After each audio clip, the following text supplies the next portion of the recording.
라는 제목으로 말씀 선포해 주시겠습니다. 할렐루야, 할렐루야. 이 세상 살면서 고민과 고통과 어려움을 겪지 않는 사람은 아무도 없을 것입니다.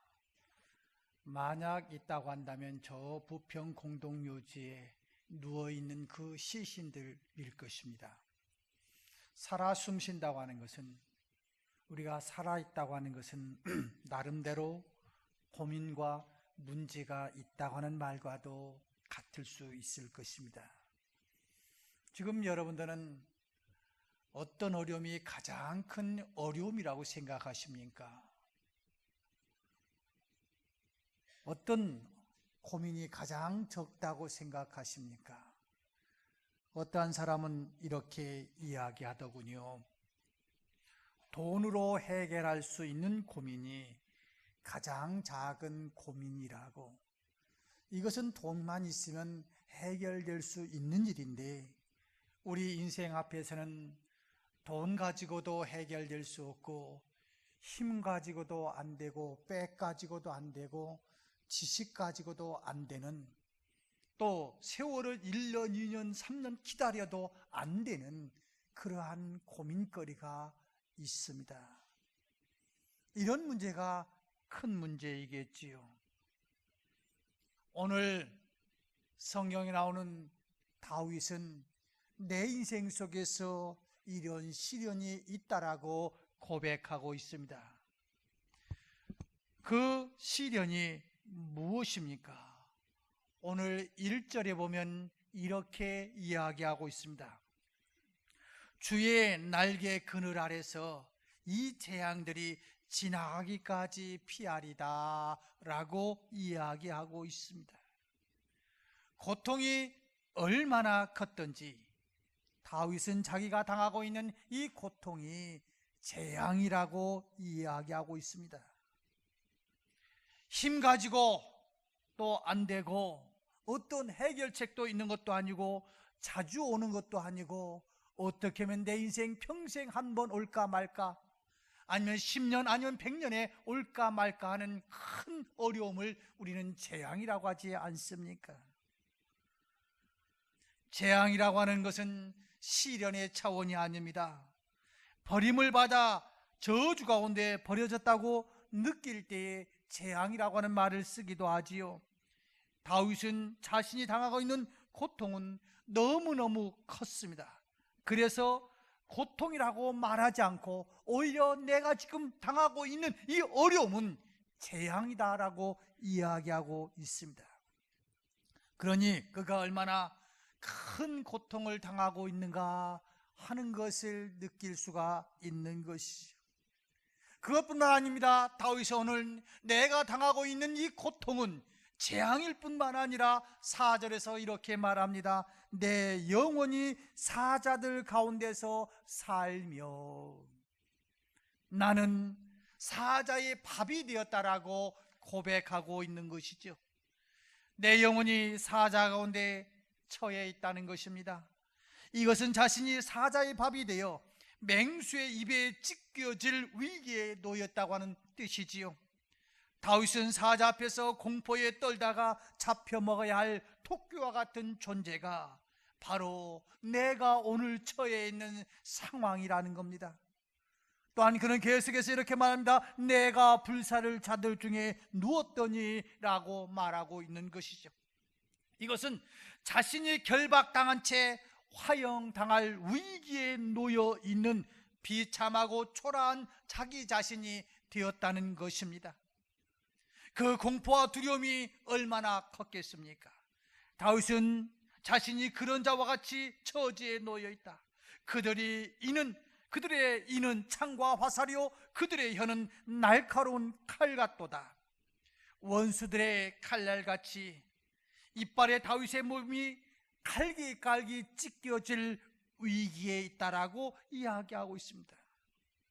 나는 지금 재앙 가운데 있고 마치 호랑이 앞에 있는 토끼와 같이, 아니 갈기갈기 찢겨 죽일 수밖에 없는 그러한 상황 속에 있는데, 나는 6절에서 억울하다.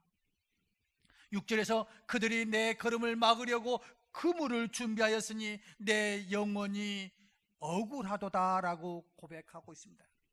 원수들의 함정과 웅덩이를 파고 자기에게 학대를 가하는 것이 억울하기 짝이 없다는 겁니다. 다윗은 지금 사울에게 쫓겨 블레셋으로 갔을 때 생명의 위협을 느끼고 미친 사람으로 가장해야만 했습니다. 침을 질질 흘리면서 어그적 문주방을 긁고 또한 미친 사람처럼 흉내를 내야만이 살 수밖에 없고 그 위기에서 탈출할 수밖에 없는 그러한 인생. 왜 그렇습니까? 저 사울 왕이 블레셋 골리앗이라고 하는 장군 앞에서 벌벌 떨고 있을 때 다윗이 나라를 사랑하는 마음으로 또 왕을 사랑하는 마음으로 당당히 나가서 골리앗을 쳐부시지 않았습니까? 저 적장 앞에서 모두가 떨고 있을 때 저 원수의 나라 앞에서 바람에 있는 등잔과 같이 언제 꺼질지 모르는 그런 상황 속에서 나라를 구했는데 오히려 그것이 화근이 되어서 그것이 원인이 되어서 지금 장인은 사위를 죽이겠다고 쫓아다니고 있습니다. 아니, 장인의 칼날이 무서워서 지금 미친 짓을 하면서 도망 다녀야 될 이 상황, 나는 지금 억울하다는 겁니다. 얼마나 늠름하고 용감했던 용장 다윗이었습니까? 밤에 사자가 와도 그거와 싸웠고 사람들이 벌벌 떨고 있을 때 당당하게 나갔던 다윗. 그런데 오늘 내게 닥쳐오는 어려움은 너무너무 어렵고, 아니, 내 인생 너무 초라하고 처참한 생각이 들었습니다. 여러분, 다윗과 같은 분들도 이러한 시련을 겪었다는 사실을 잊지 말아야 합니다. 다윗, 모세, 엘리야, 우리 앞에 있는 수많은 믿음의 조상들, 그들도 고난이 있었습니다. 엘리야는 그 고난이 얼마나 어려웠던지, 하나님 제발 제 목숨을 거둬가 주옵소서. 다시 말하면은 자살하고 싶은 마음이 너무너무 많았던 것입니다. 오늘 다윗도 분명히 죽는 것이 사는 것보다 더 나을 것 같은 고통 속에 있습니다. 다윗은 사울의 칼날을 피하여 아둘람 동굴로 피신하여 숨어야만 했고, 오늘 본문 시편 57편은 바로 이러한 배경 속에서 쓴 시입니다. 다윗은 쫓겨가야 할 죄가 없었지만 쫓겨다녀야 되었고, 죽을 만한 죄를 지은 것도 아님에도 불구하고 이 다윗의 목숨을 누리는 수많은 사람들이 있었습니다. 그래서 다윗은 이렇게 고백하는 것이죠. 내 영혼이 억울하도다. 다윗은 이러한 처지는 돈으로 해결할 수 있는 문제가 아니었습니다. 자기의 생명을 노리는 사울에게 천금을 주어서라도 해결할 수만 있다면 얼마나 좋겠습니까? 그러나 다윗의 기구한 운명은 세상의 어떤 무엇으로도 해결할 수가 없었습니다. 인간적인 눈으로 볼 때 다윗처럼 불행한 사람이 어디에 있겠습니까? 다윗처럼 기구한 운명이 어디에 있겠고, 다윗처럼 처참한 인생이 또 어디에 있겠습니까? 그럼에도 불구하고 다윗은 결코 포기하거나 주저하지 않았습니다. 그는 끝까지 소망을 버리지 않았습니다. 왜 그랬을까요? 다윗에게는 의지할 대상이 있었고, 또한 그를 도와줄 대상이 있었기 때문에 그렇습니다. 2절에서 이렇게 고백합니다. 내가 지존하신 하나님께 부르짖었다. 환난의 위기 속에서 다윗은 목이 터지고 가슴이 저미도록 울부짖었습니다. 나를 살려달라고 기도했고, 주의 날개 밑에서 쉼을 얻게 해달라고 기도했습니다. 다윗이 인생의 큰 시련을 맞은 것은 고통이지만 그 속에서 누군가를 부를 수 있고 의지할 수 있다고 하는 것은 복 중의 복입니다. 또한 내가 부르짖을 때 응답하여 도와주실 분이 계시다는 사실이야말로 고민하고 고난당하는 자에게는 엄청난 축복이 아닐 수 없습니다. 난감한 실정에 놓인 사람들의 이야기를 들어보면 공통적인 것은 이러한 이야기입니다. 꼭 필요할 때 헬프미, 나 좀 도와주옵소서. 할 사람이 없을 때가 가장 큰 고통이라는 겁니다. 내가 잘 나갈 때는 언제든지 부르기만 하라고, 내가 가겠다고, 언제든지 원하라고, 원하기만 하면 내가 당신을 도와주겠다고. 그런데 내가 막상 힘들고 어려울 때 이 사람이 피하고 저 사람이 피하고, 마치 자라의 목과 같이 편안할 때는 쭉 목을 내놓고 내가 여기 있다, 네가 원하면 언제든지 갈게, 그러지만은 환경이 열악해졌을 때 자라의 목이 쏙 들어가면은 내가 그를 찾아가서 이리 차고 저리 차도 꿈쩍하지 아니하는 자라와 같이, 정말로 내가 누군가한테 도움을 청하고 싶은데, 아니 그가 언제든지 내게 도와달라고 하면 나는 당신의 부름에 응답하겠다고 하는데, 막상 내가 힘들고 어려우니까 어떤 도움도 없을 때, 내가 도와달라고 찾아갈 사람이 없을 때가 가장 난감하더라 하는 이야기, 그것이 여러분의 이야기고 저의 이야기고 우리 모두의 이야기일 것입니다. 그런데 다윗은 이러한 억울하고 이러한 재앙 속에서, 이러한 사자 앞에 있는 토끼의 모습 속에서, 이러한 절망 속에서 나 좀 도와주세요 할 수 있는 대상이 있었다는 것입니다. 그 대상이 무엇입니까? 억울할 때 나 좀 도와주십시오.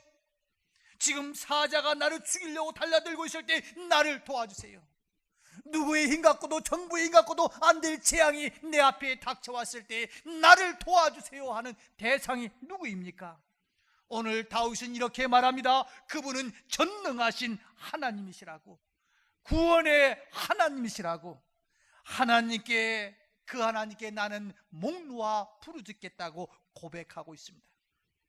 사랑하는 여러분, 나에게도 다윗처럼 절망과 고난 속에 찾고 의지할 수 있는 하나님이 계시다는 사실을 잊지 말아야 합니다. 나를 도우시는 그분이 나의 하나님이라는 사실을 결코 잊지 말아야 합니다. 이 사실 하나만으로도 우리는 모든 역경을 헤쳐나갈 수 있는 용기를 얻을 수 있고 내일의 소망을 바라볼 수 있는 자가 될 수가 있습니다. 2절에 보면 다윗은 자기가 하나님께 부르짖는 이유를 이렇게 설명하고 있습니다. 내가 지존하신 하나님께 부르짖으며 곧 나를 위하여 모든 것을 이루시는 하나님께로다.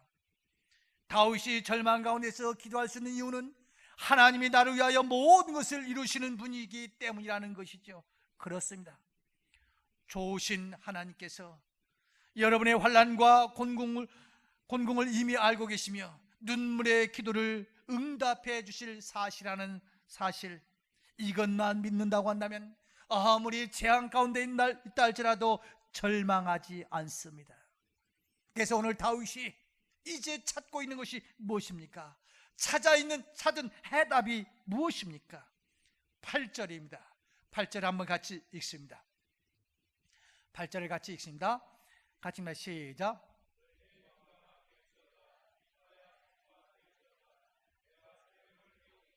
아멘. 내 영광아 깰지어다, 비파야 수금아 깰지어다, 내가 새벽을 깨우리로다. 새벽은 하나님을 만나는 가장 좋은 시간입니다. 물론 하나님을 만나는 시간이 따로 있는 것은 결코 아닙니다. 하나님은 우리의 일상생활 가운데서 함께하는 분이시기에 낮에도 만날 수 있습니다. 하나님은 밤을 지으신 분이시며 그 밤에 우리를 쉬게 하시는 분이시기에 깊은 밤에도 하나님을 만날 수 있습니다. 하나님은 언제나 어디서나 우리를 만나주시는 분이십니다. 그러나 신앙의 위인들은 언제나 새벽에 하나님을 만났습니다. 하나님은 새벽에 큰 역사를 이루셨기 때문이었습니다. 우리 주님께서도 새벽 오히려 미명에 기도하셨다고 성경은 기록하고 있습니다. 농경사에서는 물론 중진과 믿음이 좋은 성도는 다 같이 새벽에 기도를 모여 기도했습니다. 어떤 분들은 365일 새벽에 한 번도 빠지지 않냐고 새벽에 기도했던 우리의 선배들 있습니다. 그러나 지금은 그런 환경이 아니잖아요. 그래서 내가 새벽에 나왔다고 새벽에 나오지 않는 사람들을 함부로 판단하고 비판해서는 안 됩니다. 어떤 분들은 야근을 근무하기 때문에 내가 새벽에 나올 수 없어요. 어떤 사람들은 12시 넘게 하다가 11시나 1시 정도에 주무시기 때문에 새벽에 못 나오실 분들도 많아요. 어떤 분들은 출근 시간이 빠르기 때문에 3시, 4시에 직장을 향하여 가기 때문에 새벽에 못 나오실 분들도 많단 말이에요. 그래서 함부로 내가 새벽에 나오는데 당신들은 왜 새벽에 못 나오느냐고 함부로 판단해서는 안 됩니다. 그러나 분명한 것은 새벽은 기도하기에 좋은 시간입니다. 새벽 기도는 한국 교회의 자랑입니다. 사순절처럼 특별한 시간에 한국 교회 모든 성도들이 함께 깨어 새벽에 기도하는 것은 교회도 기도하는 개인에게도 대단한 의미가 있습니다. 온 교회가 깨어 기도할 때 함께 동참할 수만 있다고 한다면 커다란 유익이라고 아니할 수 없습니다. 지금까지 한 번도 새벽에 일어나 기도해 본 적이 없는 분 혹시 계십니까? 우리는 다음 주부터 13일 동안 2주 동안 특별 새벽 기도회를 시작하려고 합니다. 한번 용기를 내보시기를 바랍니다. 한번 결단해 보시기를 바랍니다. 베이커라고 하는 성경학자는 주님께서 왜 새벽 기도의 시간을 잡으셨는가라고 하는 그거의 물음과 그에 대한 대답을 이렇게 이야기하고 있습니다. 새벽은 하나님과 개인적인 교제를 갖는데 가장 좋은 시간이다. 육체는 휴식을 취한 후임으로 새로운 원기를 얻었고 마음은 활기가 넘쳤으며 세상 욕심은 잠자고 있는 모든 분위기는 고요하고 차분하다. 하루의 일과가 시작되기 전 가장 첫 시간 신선한 생각을 하나님께 바치며 순결한 마음으로 하나님께 도움을 구할 수 있기에 새벽이야말로 하나님을 만날 수 있는 최적의 시간이다 라고 이야기하고 있습니다. 아니, 여러분들 병원에 가보셨습니까? 그렇게 중요하지 않는 시간은 아침이라든지 좀 늦게 하지만은 진짜 중요하고 위급한 수술은 새벽에 합니다. 아브라함이 소돔과 고모라에 임하는 심판의 불 속에 뛰어들어가 조카 롯을 구해달라고 천사의 허리춤을 붙들고 애원의 때가 바로 새벽이었습니다. 출애굽기 14장 24절에 보면 이스라엘 백성이 홍해를 건너고 그 뒤를 추격하던 애국 군대를 홍해에 수장시킨 사건이 새벽에 일어났습니다. 모세가 시내산에서 십계명을 받은 시간이 새벽이었고 광야에서 만나가 내린 시간이 새벽이었고 다니엘이 사자굴에서 살아난 시간이 새벽이었습니다. 여호수아 6장에 보면 금성, 철벽, 난공불락, 여리고성이 무너져 내린 사건이 새벽이었습니다. 그렇습니다. 새벽은 가족 구원을 위해 몸부림치는 시간이 되어야 합니다. 내 남편, 내 아내, 내 가족, 내 자식의 문제를 가슴에 부둥켜 안고 하나님과 씨름하는 시간이 새벽 시간이어야 됩니다. 새벽은 홍해와 같은 난관이 갈라지는 시간이었습니다. 새벽은 영혼의 만나를 먹는 시간이었습니다. 새벽은 다니엘처럼 저주의 굴에서 벗어나는 시간이었습니다. 새벽은 문제의 여리고성이 무너지는 시간이었습니다. 그런가 하면은 원수가 틈타는 시간도 역시 새벽의 시간이었습니다. 욥기 24장 14절에 보면 사람을 죽이는 자는 새벽에 일어나서 가난한 자나 빈궁한 자를 죽이고 밤에는 도적같이 된다라고 이야기했습니다. 북한 공산당이 남침한 시간도 주일 새벽이었고, 예수님 당시 종교 지도자들이 예수님을 죽이기 위해서 머리를 맞대고 음모를 꾸민 시간도 새벽이었습니다. 그렇습니다. 새벽은 영적 전쟁 시간입니다. 성공과 실패, 승리와 패배가 갈라지는 시간입니다. 기적도 새벽에 일어났고 시험도 음모도 새벽에 벌어졌습니다. 신앙인은 새벽에 기적을 맛봅니다. 그러나 어리석은 자는 세상에 취한 눈으로 새벽에 음모를 꾸밉니다. 하나님의 새벽의 역사는 여기에 머물지 않았습니다. 하나님은 이것들보다 더 엄청난 사건을 새벽에 이루셨습니다. 천지 창조가 새벽에 이루어졌고, 출애굽 역사가 새벽에 일어났고, 하나님께서 독생자를 이 땅에 보내신 시간이 새벽이었고, 그래서 새벽에 깼던 목자들이 탄생의 소식을 듣게 되었습니다. 사망아 너의 이기는 것이 무엇이냐? 무덤의 문을 박차고 주님은 새벽에 부활하셨습니다. 새벽 일찍 향품을 들고 주님의 무덤을 찾아갔던 여인들이 부활의 주님도 새벽에 만났습니다. 사랑하는 성도 여러분, 예수님을 만나기를 원하십니까? 내 인생의 재앙과 같이, 아니 지금 사자가 토끼를 잡아 먹으려고 달려드는 것 같이 내 인생 토끼와 같은 인생, 아니 아무리 생각해봐도 내 인생 이렇게 억울할 수 없다라고 생각해서 정말로 안타까워할 때 누구를 만나야 됩니까? 바로 우리 주님을 만나야 됩니다. 이 주님을 만나야만이 바로 내 속에 모든 문제가 해결되고 신앙의 신비를 맛볼 수가 있습니다. 얽히고 설킨 질타래와 같은 문제를 풀어나가는 신비를 깨달아 보기를 원하십니까? 닫혔던 문이 열려지기를 원하십니까? 기적을 체험하기를 원하십니까? 오늘 다윗은 이렇게 고백합니다. 오늘 내 인생, 재앙과 같은 내 인생, 이 문제를 해결하기 위해서는 우리 하나님이 계시지만은 하나님은 어떤 분이신가? 움직이는 사람의 것입니다. 순종하는 사람의 것입니다. 그래서 다윗은 나는 새벽을 깨우리로다라고 이야기하고 있습니다. 내가 새벽을 드리겠다는 겁니다. 내가 새벽을 깨우겠다고 하는 놀라운 각오를 다짐하고 있습니다. 결단하고 있습니다. 내 발이 세상을 향하여 옮기기 전에 나는 하나님의 전을 향해서 내 발을 옮겨가리라고 결단하고 있습니다. 내 입이 세상을 향해 열리기 전에 사랑의 하나님을 부르며 내가 기도하겠다고 결단하고 있습니다. 내 귀가 세상의 잡음을 듣기 전에 나는 하나님의 음성을 듣겠노라고 고백하고 있습니다. 내 눈이 헛된 세상을 바라보기 전에 영광스러운 주님을 바라보는 눈이 되겠다고 고백하고 있습니다. 하나님의 말씀을 바라보라, 우선순위를 분명히 하겠다는 것입니다. 하나님 먼저, 기도 먼저, 말씀 먼저, 나는 삶의 우선순위를 분명히 하겠다고 다윗은 고백하고 있습니다. 사랑하는 성도 여러분, 하나님의 말씀은 이렇게 말합니다. 나의 도움이 어디서 올꼬? 나의 도움이 천지를 지으신 여호와에게서로다. 오늘 다윗의 인생 앞에 놓여 있는 것이 무엇이었습니까?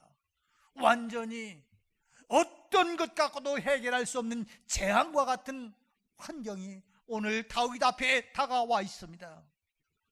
먹구름이 점점 가까이 오고 있습니다. 그럴 때 다윗은 분명히 알았습니다. 이 문제를 해결할 수 있는 분은 누구인가? 천지를 창조하신 하나님밖에 없다고 하는 분명한 대상을 알았습니다. 그렇다면 그 대상 어떻게 해야 됩니까?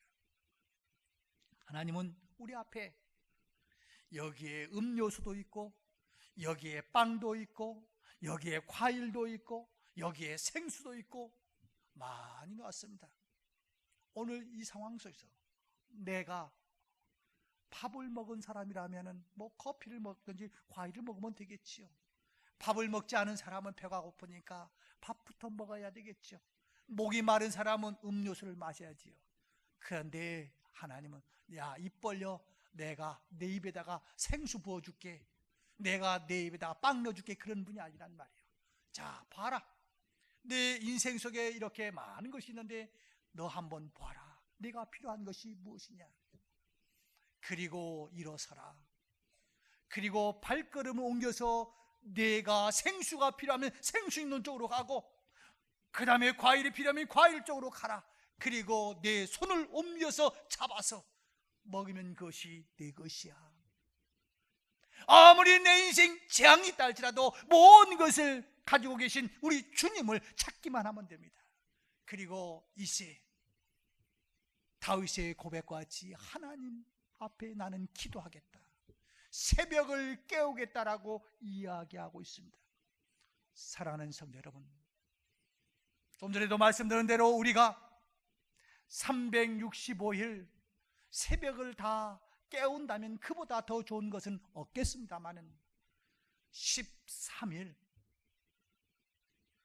고난주간을 맞이하면서 우리가 함께 기도하는 것, 조금만 결단하면 할 수가 있습니다. 내 앞에 재앙을 끊기 위해서는 우리는 기도해야 됩니다. 오늘 우리의 삶 속에서는 영적인 전쟁이 일어나고 있습니다. 이 전쟁에서 승리해서 축복의 사람이 될 것인지, 이 전쟁에서 실패해서 사탄 마귀의 종이 될 것인지는 우리의 결단 여지에 있습니다. 다윗은 결단합니다. 내가 오늘 이렇게 억울하기도 하고, 오늘 이렇게 힘들기도 하고, 오늘 이렇게 두렵기도 하고 떨리기도 하고, 어려운 상황 속에서 나는 새벽을 깨우리로다라고 이야기하고 있습니다. 여러분, 여러분의 인생을 도우시는 주님께서 내 손을 붙들고 계심을 믿으십시오. 그리고 그분에게 기도하십시오. 사자의 밥이 되는 위기가 올지라도, 활활 타오르는 불이 나를 덮쳐 올지라도 다윗처럼 주님의 이름을 부르는 사람이 됩시다. 한번 영상을 마지막 한번 띄워주시죠. 우리 함께 한번 글을 읽고 마치겠습니다. 같이 읽겠습니다. 시작. 기도하는 사람은 행복하다. 사랑하는 사람을 위해 가장 보람 있는 이런 기도입니다. 원자탄보다 더 원자탄으로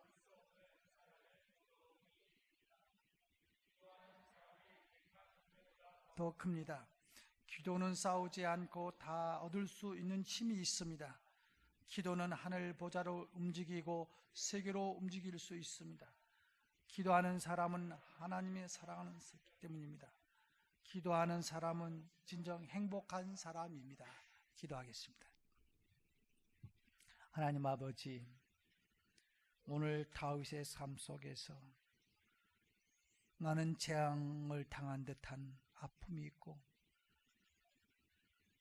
또한 사자의 밥이 되는 위기가 오지만은, 활활 타오른 불이 나를 덮쳐 오지만은 나는 주님을 찾겠노라고, 새벽을 깨우겠노라고 다짐하고 고백하고 있는 말씀을 보았습니다. 하나님, 오늘 내 인생에 어떠한 어려움이 있습니까? 주님, 저희들 새벽을 함께 깨우기를 원하오니 결단할 수 있도록 도와주옵소서. 예수님의 이름으로 기도드리옵나이다.